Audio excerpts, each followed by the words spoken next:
Hello साथियों, welcome to planet 4। आप सभी को टीम विक्रम का नमस्कार।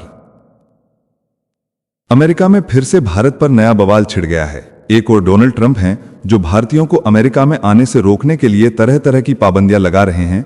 वहीं दूसरी ओर अमेरिका के अंदर संसदों की एक फौज ने ट्रंप के फैसलों पर कड़ी आपत्ति जताई है। वो कह रहे हैं कि अगर भारत के लोग आसानी से अमेरिका में नहीं आ पाएंगे तो अमेरिका की रिसर्च और इनोवेशन को भारी नुकसान होगा।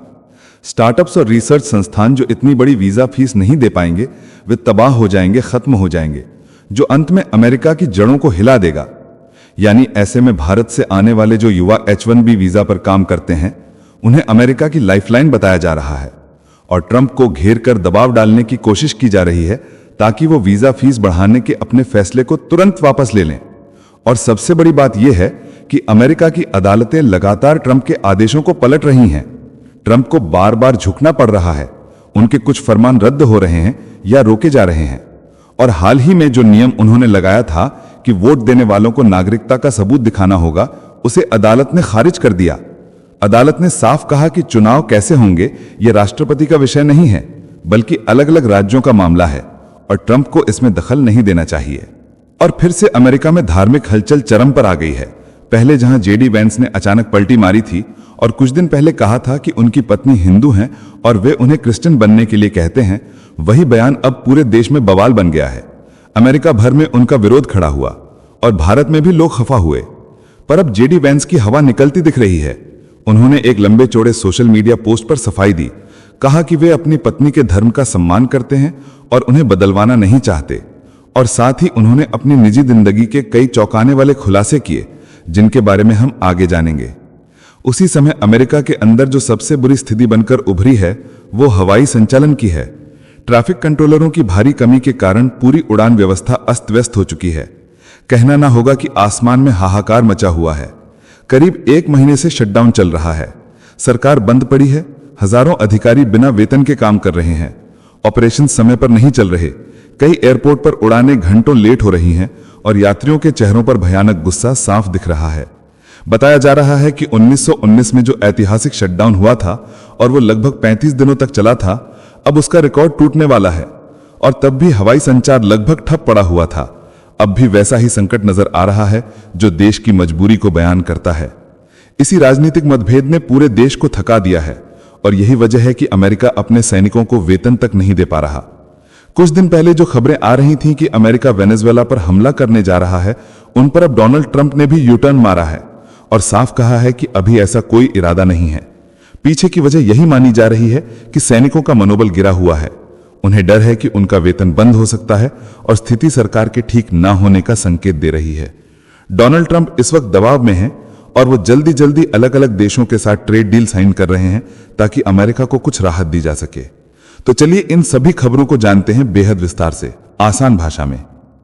सबसे पहले जानते हैं कि अमेरिकी सांसदों ने ट्रंप के फैसले पर आपत्ति क्यों जताई।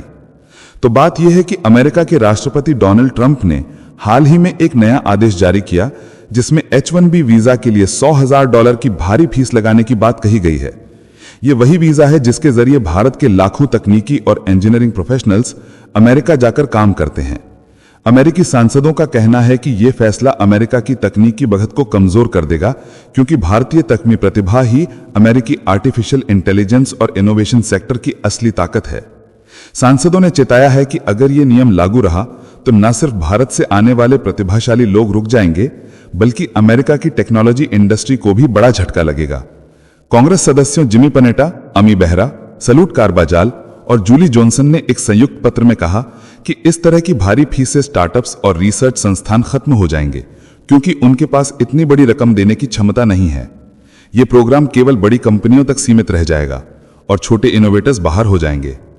इस फैसले से अमेरिका का ओपन और इंक्लूसिव इनोवेशन मॉडल खतरे में पड़ सकता है, जो अब तक उसकी वैश्विक ताकत की पहचान रहा है। अब समझते हैं कि भारत और अमेरिका के रिश्तों पर इसका असर कैसे पड़ेगा।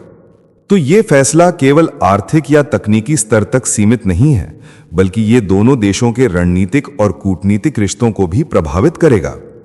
अमेरिकी सांसदों ने साफ कहा कि भारत अमेरिका का सबसे मजबूत लोकतांत्रिक साझेदार है और H-1B वीजा के जरिए दोनों देशों के बीच टैलेंट का पुल बना है। भारतीय पेशेवर अमेरिका की अर्थव्यवस्था, शिक्षा और रिसर्च में अहम योगदान देते हैं। अगर यह दरवाजा बंद किया गया तो विश्वास की नींव हिल जाएगी। पिछले साल H1B वीजा धारकों में भारत का हिस्सा 71% था, यानी यह सिर्फ एक वीजा नहीं बल्कि दो देशों की दोस्ती की रीढ़ है। सांसदों ने चेताया कि इस तरह की नीतियां चीन को और मजबूत करेंगी, क्योंकि भारत के टैलेंट को रोका जाएगा तो चीन जैसे देश टेक्नोलॉजी के क्षेत्र में बढ़त हासिल कर लेंगे। इसलिए उन्होंने ट्रंप से अपील की है कि इस आदेश को वापस लिया जाए ताकि दोनों देशों की साझेदारी और तकनीकी भविष्य सुरक्षित रहे। साथियों, आगे बढ़ने से पहले आप सभी को बता दूं कि अगर आप देश, दुनिया, डिफेंस और इकोनॉमी की 100 से ज्यादा खबरें एक साथ, एक ही जगह पर, एक ही समय में फटाफट रोज देखना चाहते हैं तो कृपया हमारे साथ जीचिल्स चैनल पर जुड़िए, जहां हम रोज शाम 9 बजे आपके लिए दुनिया की तमाम सारी खबरें एक साथ लेकर आते हैं। जीचिल्स चैनल का लिंक आपको नीचे डिस्क्रिप्शन या कमेंट बॉक्स में मिल जाएगा। चलिए अब जानते हैं कि जेडी वैंस के बयान ने अमेरिका में कैसे मचा दिया धार्मिक तूफान। तो अमेरिका के उपराष्ट्रपति जेडी वैंस ने हाल ही में अपनी पत्नी उषा वैंस के धर्म को लेकर जो टिप्पणी की, उसने पूरे देश में एक नई बहस छेड़ दी। उन्होंने कहा था कि उनकी पत्नी उषा, जो हिंदू हैं, कभी धर्म परिवर्तन नहीं करेंगी, लेकिन वह चाहते हैं कि शायद एक दिन वह भी ईसाई धर्म को अपनाने के लिए प्रेरित हों।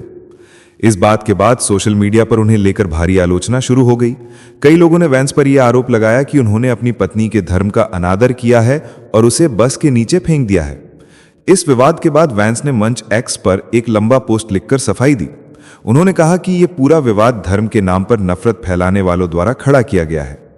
वैंस ने लिखा कि उनकी पत्नी उषा न केवल उनकी जिंदगी का सबसे बड़ा आशीर्वाद हैं, बल्कि वही व्यक्ति हैं जिन्होंने उन्हें कई साल पहले दोबारा ईसाई आस्था से जोड़ने के लिए प्रेरित किया था। उन्होंने स्पष्ट किया कि वह सार्वजनिक व्यक्ति हैं, उनसे लोग निजी सवाल पूछेंगे ही और वह उनसे बचने वाले नहीं हैं। अब समझते हैं कि वैंस ने अपने सोशल मीडिया बयान से क्या संदेश दिया और कैसे अपने आलोचकों को जवाब दिया। तो वैंस ने अपने सोशल मीडिया पोस्ट में बहुत सधे हुए अंदाज में अपने विरोधियों को जवाब दिया। उन्होंने लिखा कि उनकी पत्नी हिंदू हैं, वह न तो धर्म परिवर्तन की सोच रही हैं और न ही उन्हें इसके लिए मजबूर किया जाएगा। वैंस ने कहा कि एक इंटरफेथ यानी दो अलग अलग धर्मों वाले विवाह में ऐसा होना सामान्य है कि दोनों के विचार अलग हों। उन्होंने कहा कि वह खुद अपनी पत्नी के धर्म का सम्मान करते हैं और चाहेंगे कि उनका रिश्ता हमेशा प्रेम और सम्मान पर आधारित रहे। उन्होंने ये भी कहा कि कुछ लोग ईसाइयों के खिलाफ नफरत फैलाने के एजेंडे पर काम कर रहे हैं और उनके शब्दों को तोड़ मरोड़ कर पेश कर रहे हैं। वैंस ने बताया कि उनके लिए धर्म एक निजी विषय है, लेकिन उन्होंने सवाल से भागने के बजाय ईमानदारी से जवाब दिया। उन्होंने ये भी दोहराया कि भगवान ने हर इंसान को अपनी राह चुनने की आज़ादी दी है और अगर उनकी पत्नी उषा ने हिंदू बने रहने का फैसला लिया है तो वह उसे पूरे सम्मान के साथ स्वीकार करते हैं। इस बयान से वैंस ने न सिर्फ अपने आलोचकों को शांत किया, बल्कि यह भी साबित किया कि प्यार, सम्मान और विश्वास किसी भी धर्म से ऊपर होता है। आइए अब जानते हैं कि अदालत ने ट्रंप के आदेश को क्यों असंवैधानिक बताया। तो अमेरिका की संघीय अदालत ने साफ कहा कि डोनाल्ड ट्रंप का वो आदेश जिसमें मतदाताओं से वोट डालने से पहले नागरिकता का सबूत मांगा गया था, संविधान की मूल भावना के खिलाफ है। अमेरिकी संविधान के अनुसार चुनाव की जिम्मेदारी राज्यों की होती है, न कि राष्ट्रपति की। लेकिन ट्रंप ने अपने आदेश के जरिए ये अधिकार खुद के अधीन लाने की कोशिश की थी। उन्होंने कहा था कि जो भी नागरिक वोट डालना चाहता है उसे पासपोर्ट या कोई सरकारी दस्तावेज दिखाना होगा जिससे उसकी नागरिकता साबित हो सके। अदालत ने इस आदेश को न केवल असंवैधानिक बल्कि लोकतंत्र के लिए खतरनाक बताया, क्योंकि इससे कई गरीब, बुजुर्ग और अल्पसंख्यक नागरिक वोट डालने से वंचित हो सकते थे। इस फैसले से यह भी स्पष्ट हो गया कि अमेरिका में राष्ट्रपति चाहे कितना भी शक्तिशाली क्यों ना हो, वो संविधान की सीमाओं से ऊपर नहीं जा सकता। अब समझते हैं कि इस फैसले का अमेरिकी राजनीति पर क्या असर पड़ेगा। तो अदालत के इस ऐतिहासिक फैसले ने अमेरिकी राजनीति में भूचाल ला दिया है। ट्रंप के समर्थकों ने इसे राजनीतिक साजिश बताया, जबकि डेमोक्रेटिक पार्टी ने इसे लोकतंत्र की जीत कहा। ट्रंप पहले से ही 2020 के चुनाव परिणामों पर सवाल उठाते रहे हैं और बार बार ये दावा करते हैं कि उन्हें धोखे से हराया गया था। इस आदेश के जरिए वे मतदाता पंजीकरण प्रक्रिया को सख्त बनाना चाहते थे, ताकि उनके अनुसार गैर नागरिकों द्वारा वोटिंग रोकी जा सके। लेकिन अदालत ने यह कहकर उनकी सोच पर रोक लगा दी कि ऐसा कोई बड़ा सबूत मौजूद ही नहीं है कि गैर नागरिक बड़ी संख्या में वोट डालते हैं। इस फैसले ने अमेरिकी चुनाव प्रणाली में राज्यों की भूमिका को और मजबूत कर दिया है और यह संदेश भी दे दिया है कि लोकतंत्र में किसी एक व्यक्ति की नहीं, बल्कि कानून और संविधान की जीत ही सबसे बड़ी होती है। जानकारी के लिए आपको बता दें कि अमेरिका में वोट डालने के लिए नागरिकता, मतदाता पंजीकरण और पहचान जरूरी है। पासपोर्ट या नागरिकता प्रमाण दिखाना नहीं पड़ता। हर राज्य के अपने नियम हैं, कुछ में फोटो आईडी जरूरी होती है। 18 वर्ष से ऊपर के अमेरिकी नागरिक ही वोट डाल सकते हैं, यानी लोकतंत्र भरोसे, पंजीकरण और पहचान के संतुलन पर चलता है। अब समझते हैं कि अमेरिका के आसमान में क्यों मचा हाहाकार। तो बात शुरू होती है अमेरिका के उन बड़े हवाई अड्डों से जहां एयर ट्रैफिक कंट्रोलर की भारी कमी ने पूरे देश की उड़ान व्यवस्था को अस्त व्यस्त कर दिया है। कल्पना कीजिए, जब न्यूयॉर्क जैसे व्यस्त शहर में 80% कंट्रोलर ही ड्यूटी पर नहीं पहुंचे तो विमान रनवे पर कतार में खड़े रह गए और यात्रियों की बेचैनी चरम पर पहुंच गई। यह स्थिति किसी छोटे कारण से नहीं, बल्कि सरकारी शटडाउन के लंबे खिंचने से पैदा हुई है। 31 दिनों से सरकार बंद है और हजारों अधिकारी बिना वेतन के काम कर रहे हैं। इसका सीधा असर एयर ट्रैफिक सिस्टम पर पड़ा है। नैशविल, ऑस्टिन और न्यूयॉर्क जैसे एयरपोर्ट पर उड़ानें 1 घंटे से लेकर 100 मिनट तक लेट चल रही हैं। यात्रियों के चेहरे पर गुस्सा, हवाई स्टाफ पर दबाव और एयरलाइंस के सिस्टम पर संकट सब एक साथ टूट पड़ा है। आइए अब जान लेते हैं कि सरकारी शटडाउन ने हालात को कैसे और बिगाड़ दिया। तो जब केंद्र सरकार ही फंड जारी नहीं कर पा रही तो FAA यानी फेडरल एविएशन एडमिनिस्ट्रेशन जैसे विभागों की स्थिति समझिए कैसी होगी। 13,000 कंट्रोलर और 50,000 सुरक्षा अधिकारी बिना वेतन के काम करने को मजबूर हैं। एयरलाइंस जैसे डेल्टा, यूनाइटेड, साउथवेस्ट और अमेरिकन एयरलाइंस लगातार संसद से गुहार लगा रही हैं कि सरकार तुरंत फंड जारी करे, वरना हालत हद से निकल जाएंगे। लेकिन रिपब्लिकन्स और डेमोक्रेट्स के बीच हेल्थ केयर नीति पर खींचतान ने समाधान की राह रोक रखी है। FAA पहले ही 3,500 कंट्रोलरों की कमी से जूझ रहा था और अब शटडाउन ने उस जख्म पर नमक छिड़क दिया है। यह संकट 1919 के उस ऐतिहासिक शटडाउन की याद दिला रहा है जब 35 दिनों तक देश का हवाई संचालन लगभग ठप पड़ गया था। इस बार भी वही खतरा सिर पर मंडरा रहा है और आसमान में उड़ान भरना अमेरिका के लिए किसी युद्ध से कम नहीं रह गया है। चलिए अब जानते हैं कि अमेरिका ने वेनेजुएला पर हमले की संभावना से इनकार क्यों किया।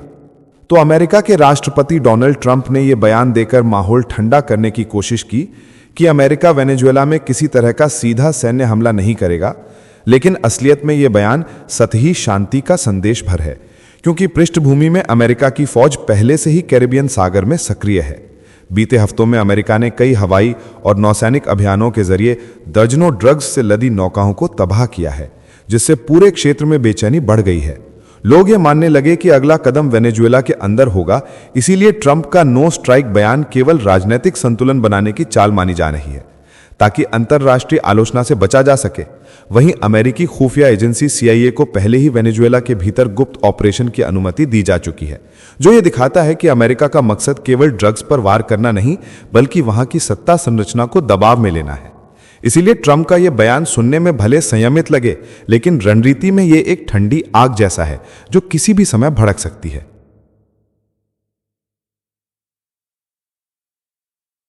अब समझते हैं कि वेनेजुएला में राजनीतिक हलचल और अमेरिकी दबाव कैसे आपस में जुड़ गए हैं। तो वेनेजुएला के राष्ट्रपति निकोलस मदुरो पर अमेरिका लंबे समय से भ्रष्टाचार और मादक पदार्थों के सौदों के आरोप लगाता आया है। इन सब आरोपों से इनकार करने के बावजूद मदुरो की स्थिति कमजोर होती जा रही है। उन्होंने तीसरी बार सत्ता संभाली है, जबकि विपक्ष का दावा है कि चुनाव में भारी धांधली हुई थी। इस विवाद के बीच अमेरिका ने अपनी फौज कैरिबियन के तटों पर उतार दी है, जिससे मदुरो का डर और बढ़ गया है। अब देश के अंदर भी विपक्ष 2 हिस्सों में बंट गया है। एक पक्ष मारिया कोरिना मचाडो का है, जो खुलकर अमेरिका के साथ है और मदुरो को गिराने के लिए विदेशी समर्थन की बात करती है। दूसरा धड़ा हेनरिक कैप्रिल्स का है, जो बातचीत और लोकतांत्रिक रास्ते को सही मानता है।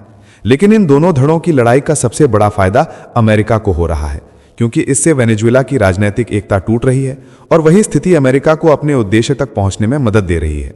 यानी ट्रंप का इनकार एक पर्दे के पीछे चल रहे खेल का हिस्सा है, जहां शब्दों से शांति दिखाई जाती है, लेकिन इरादों में उबाल छिपा रहता है। इस वीडियो में फिलहाल इतना ही। जल्द मिलते हैं एक और नई अपडेट के साथ।